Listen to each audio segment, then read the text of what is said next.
mluvit. Tak musíme tam něco říkat, jakože... Tak budeme říkat, takže říkáme. Tak já třeba přednesu ty inky. Tak jo. Inkové.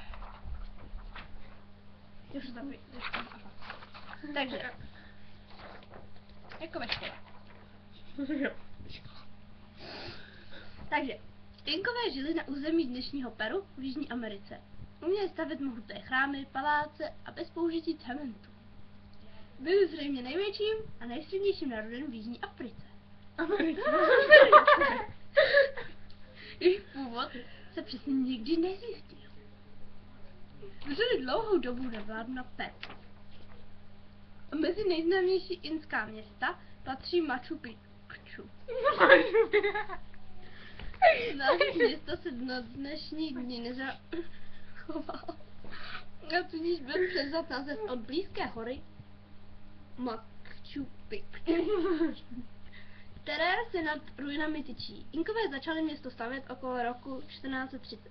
Město bylo později opuštěno a zcela zchátáno. Dnes 7. července 2007 bylo Machu Picchu zařazeno mezi nových 7 divů světa.